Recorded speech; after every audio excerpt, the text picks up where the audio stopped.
My favorite part is the end. Is there anything better than a young elementary school child, the little girl running to her teacher and the teacher giving her a hug? I think that exemplifies what we do in JCPS. That is student belonging. You'll hear me talk about that, but that's a student who feels a sense of belonging to their school. That's what we have to maximize each and every day and what we're working towards. And through all these obstacles, we still haven't wavered for what we believe in JCPS. First and foremost, our three pillars: improving culture and climate. And it is as hard as it's ever been to work on culture and climate in the midst of the challenges that we face. More talking about that later when we talk about teacher shortage. But working on that to support our staff and students. Racial equity during difficult times. We are committed to eliminating that achievement gap and providing the same opportunities, equitable opportunities for all students, no matter their zip code, where they come from, or the color of their skin. And then finally, without a doubt, is making sure our kids have those authentic learning opportunities with our backpack of success skills. So yes, we're teaching the academic skills, but all the success skills that students need to be successful in the world, and that's going to guarantee them that upward trajectory that's going to guarantee success. But other important programs I want to highlight that have just been so successful. Academies of Louisville has been a huge success and continues to be.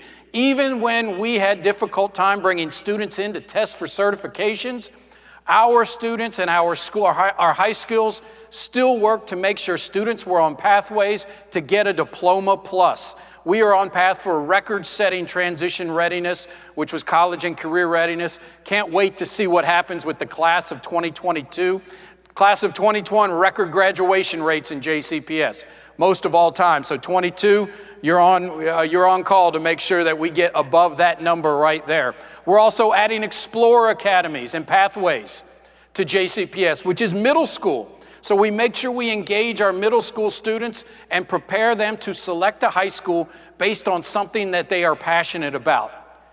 One thing that I don't think we've talked about enough is Evolve 502. Jefferson County Public Schools, in relationship with our community, is now offering every single graduate from JCPS, the class of 2021 and the class of 2022, free tuition to post-secondary at JCTC or Simmons College of Kentucky. And that is guaranteed to every student in high school right now, along with the governor's Everybody Counts. We are a school district who guarantees every high school student a 2-year tuition to JCTC or Simmons, plus 2 years to U of L for many of our students, paid for, along with a guaranteed job opportunity at one of the major employers in Jefferson County. I would challenge anyone to find another city, another school district who has come together to do that. So I'm very proud of this work that we have done.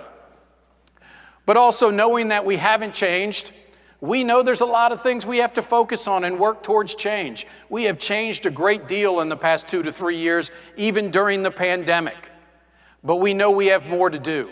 2 years ago, I highlighted what I called Future State during the State of the District address that was at the Galt House. We talked about the major changes that needed to take place. Even during the pandemic, it's been challenging to do that. We have focused on this bold change that we call Future State. And this is what I tell you, I believe this: 2022 will mark the year for the boldest and most change in JCPS in the history of this district. And I'm excited to bring this to our board and to implement these changes because we know it is time for a change. Our Future State is about engaging students, making sure our students are passionate about coming to school, passionate about learning from pre-K all the way through 12 and prepared for college and career.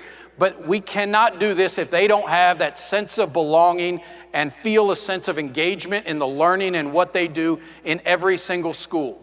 And I'll say this, I said this 2 years ago, the fundamental structures in JCPS, the foundation, those things that we talk about, not just initiatives, they haven't changed in many years, and in many cases, decades. And we have to design systems that are best, that are engaging students and increasing that sense of belonging, which leads to an increase in student outcomes.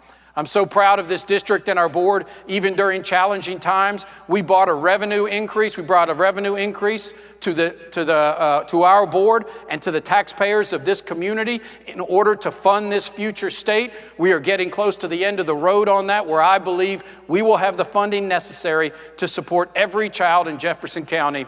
And I'm proud of that, and I look forward to the time we fully implement our future state here in JCPS. So thank you for that. And without a doubt, one of the biggest changes that we will tackle in 2022 is student assignment. It is one of the most controversial issues that has been a part of this community since 1976. Many people still talk about 1976 and the major changes that were made that were monumental and will always be remembered as some of the most monumental change and improvement for Jefferson County Public Schools. But we have not taken, investigated, looked, and changed our student assignment plan in 38 years. That is not effective in any structure to not make change in 38 years. So first and foremost, we've evaluated whether our current student assignment plan supports student engagement and supports a sense of belonging and supports student outcomes. And I have to say this, I believe this. It does not. It is time for a change. 2 years ago, in the State of the District address, I made the following quote: "Our student assignment plan has been debated and discussed in our community for decades. In order to have a thriving community, you must have diversity, but there also must be choice in the schools that students attend. For far too long, only one community had to be responsible for ensuring diversity in our school, and that's predominantly students of West Louisville." And so, the students of West Louisville, they have been bearing the burden of diversity for 38 years. It is time for a change. We brought out a plan 2 years ago that would impact middle and high school only. What we did during COVID was realize elementary student assignment needed as much work as middle and high. And more importantly, we have a multitude of student assignment plans. We have an elementary, a middle, a high school student assignment plan, a magnet school. None of them were designed together. What you will see is what has led to is a lack of feeder patterns for our students, a lack of predictability, and a lack of choice for families and students in West Louisville, and that must change. So why do we need a new plan? First and foremost, I'm going back to it again, and I could talk about this for an hour. It's about student belonging and student outcomes. That's what we have to focus on right now. We have too many students missing school every day. When we have students missing school, it's nearly impossible for our teachers to get students where they need to be with students' outcome.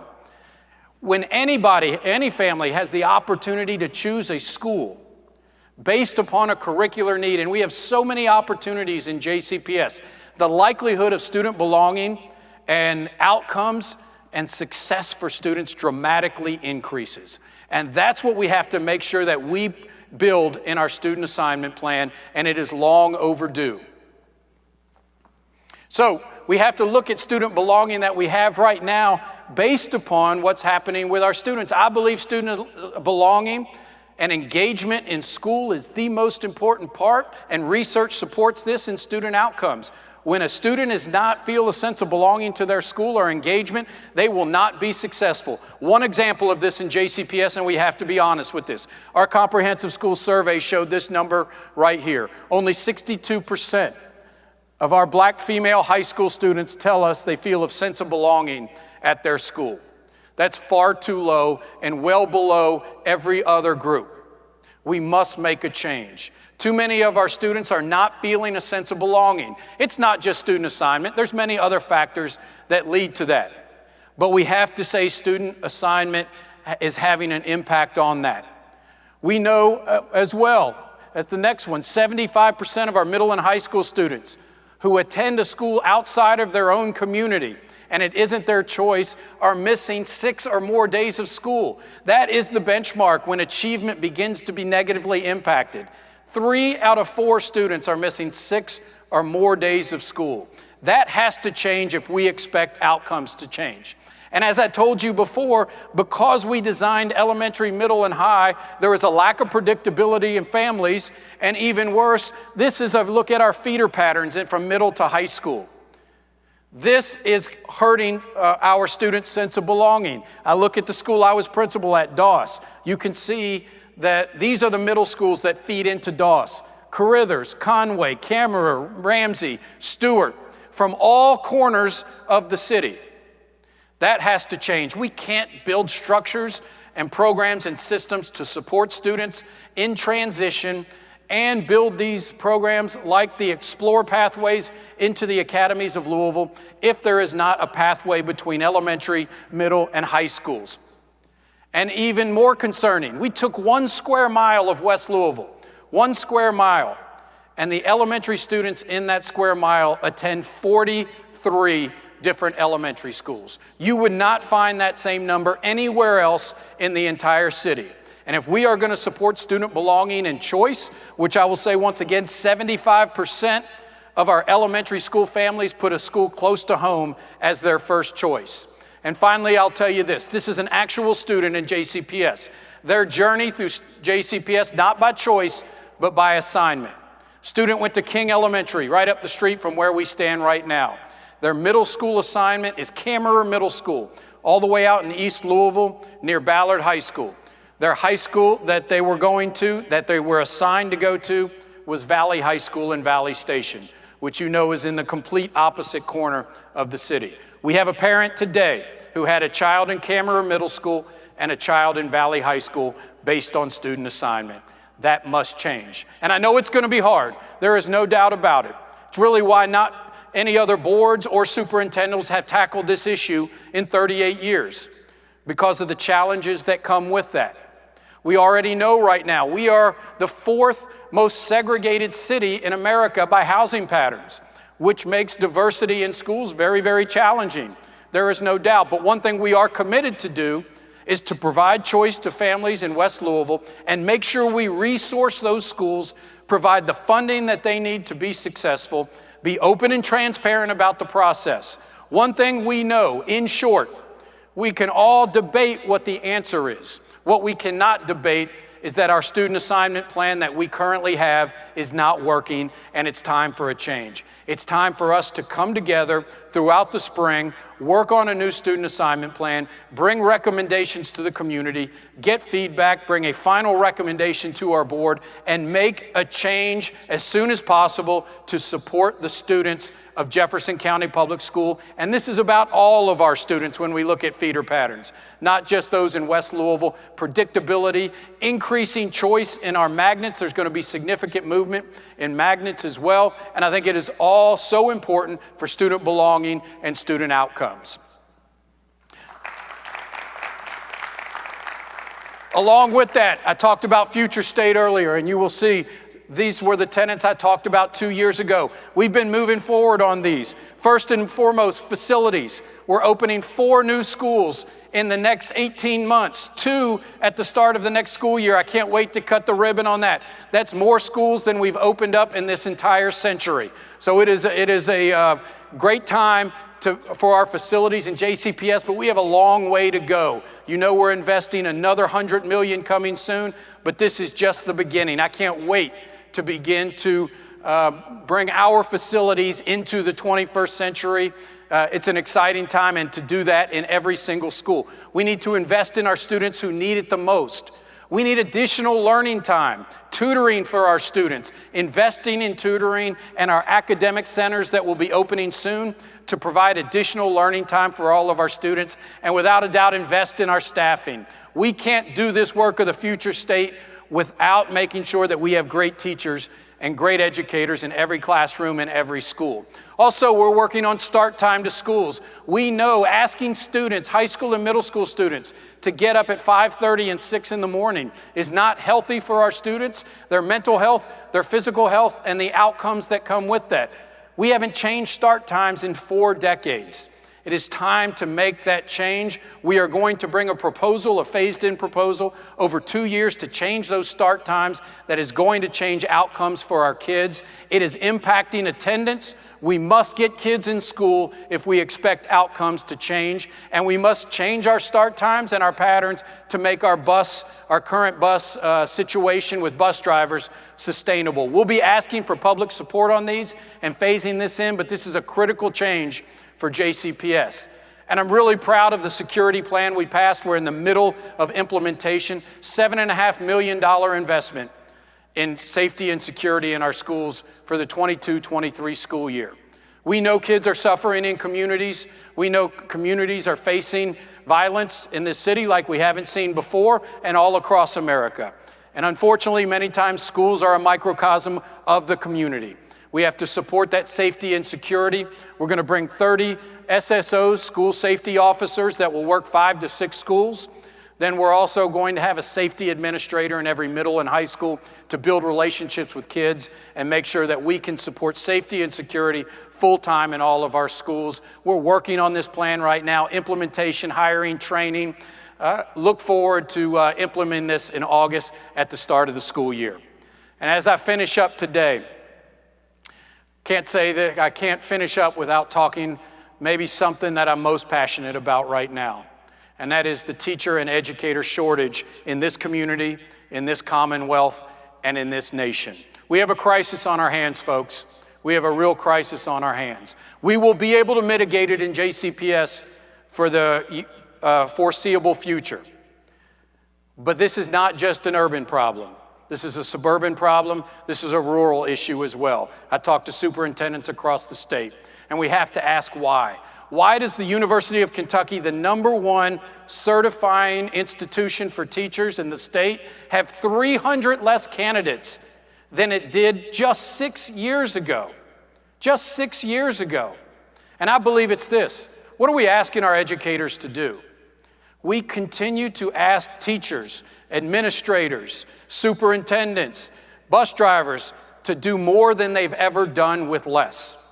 We have less funding for our schools than we did 12 to 15 years ago. Our teachers and educators are making less than they did, yet they are being expected to meet the needs of kids with rising childhood poverty, homelessness, and a mental health crisis. And this is why we continue to lose educators across this nation on a daily basis.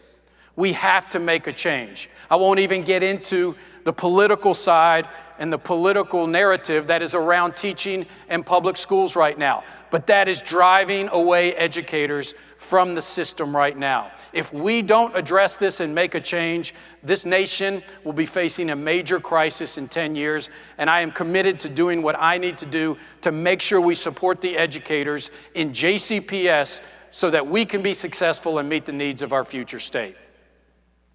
And so as I wrap up, we're proposing bold changes in JCPS. I'm proud of our district. I'm proud of what we've accomplished during difficult times. Students, there's nothing more than I want than a normal year for 22-23. And we're hoping that that's what's coming ahead of us. We thought it was going to be this year, it wasn't. But we've made it through it. We've worked together, we're meeting the needs of students. Students, you're stepping up and doing great things, and I'm so proud of you. We've accomplished so much for the kids, the staff of this community, and the community as a whole. But it's time to make some bold changes. It's time to change our student assignment plan. It's time to make the future state for JCPS become a reality in this community. And finally, it's time to have more support for our teachers and educators throughout this entire district. There may be bumps in the road. It's going to be hard. Who knows what's going to happen with the pandemic? We have no idea what's ahead of us if there's another surge or not. But what I do know, JCPS is going to be there to meet that challenge. It's time for a change.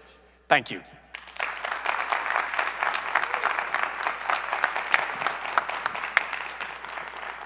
Thank you, Dr. Pollio.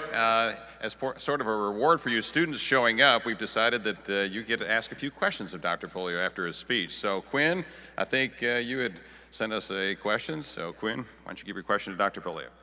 Give me your name and school, please. My name is Quinn McConnell. I'm a junior at Seneca High School. Go Redhawks. All right. Thank you, Quinn, for being here. Good job. Thank you.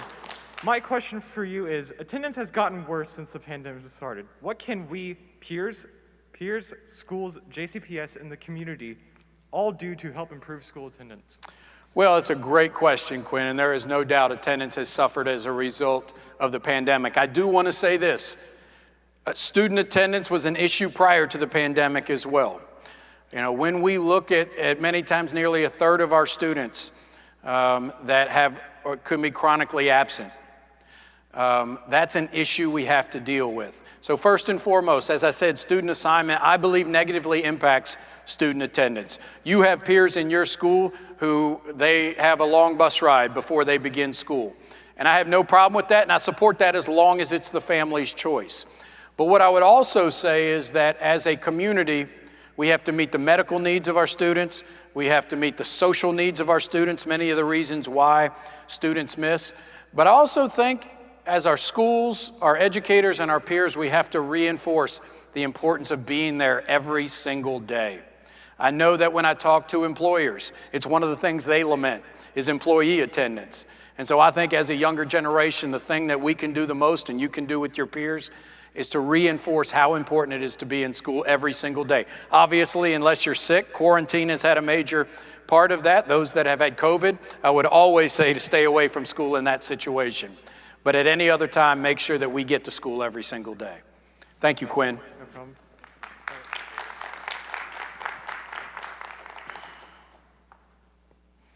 Mr. Scholarship winner, my man. How you guys doing today? I'm Dejan. I go to Shawnee.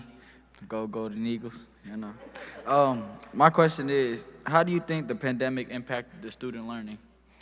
Well, that's a great question. So, you know, we've learned a lot in the pandemic, and I know the teachers out here remember when we first went into NTI back in March of 2020, no idea what we were doing. I mean, that was, you know, I didn't think we could possibly do it.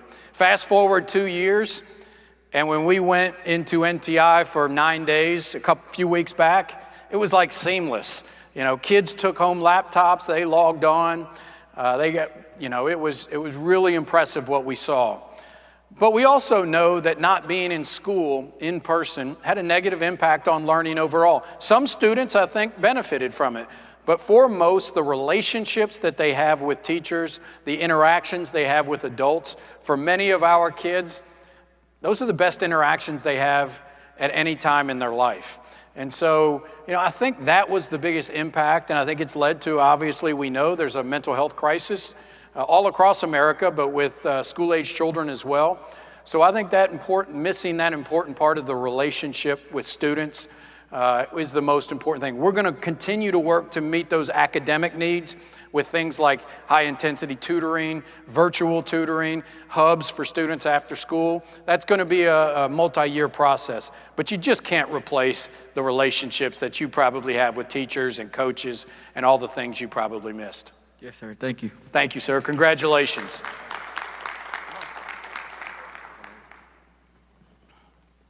All right, there she is. So it's about the student assignment plan. Give me your name again, please. My name's Alasia Williams. I'm That's a right. sophomore. All right, Miss Williams. At Shawnee, right? Yes, sir. It's majority about the schools and how like certain students who live in the West End area are getting moved out farther, like you said before. Do we plan on improving on that issue more and paying more attention on it? Because I've personally been affected by it. Because I was moved when I first moved here. I had to go all the way out to Westport Middle School, and I've missed a certain amount of days that caused me to not go to a certain high school that I wanted to go to. So unfortunately, I couldn't go to Ballard Middle School because of how many days I have missed from going out to Westport. Thank you, Ms. Williams. We need to put you on the payroll because that is exactly what I'm talking about there. Because I'm sure as a middle school student, can I ask what elementary school you went to? Rosenwald Elementary, that's in Jessamine County. Oh, okay, you weren't here in town. But probably if you missed the bus to get to Westport, it was very challenging and difficult for you to get to school. And so we still want to provide you and your family that opportunity to go to a school like Westport. But what we see right now, if we walk out of the back door at the academy at Shawnee and walk 2 blocks, the students who live on the block right behind the academy at Shawnee, they don't have the opportunity to attend this school if that's what they want to do. Their assigned school is to get on the bus and go somewhere out in the community. And then I talked about, for instance, if you chose Westport, you should have the choice then to go to Ballard or Wagner, which is a feeder school. That is not the case right now. We have students who go to Westport who have to go to the completely other side of the city. And so if you live close to here, do you live close in this area? Yes, sir. You probably have students all around you, every block, who go to schools all over the place. And we support that and think choice is important, but we also think you deserve the same choice as a student who lives out on Westport Road across the street from Westport Middle School, which is the choice to go close to home if that's what you choose to do.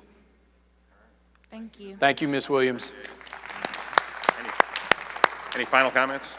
No, I just thank you all for being here today. It's a big year ahead of us, and I can't wait to see the changes. I think when we have the state of the district a year from now in 2023, we're going to see massive changes between now and then in many ways, and I'm just looking forward to tackling it together. Thank you.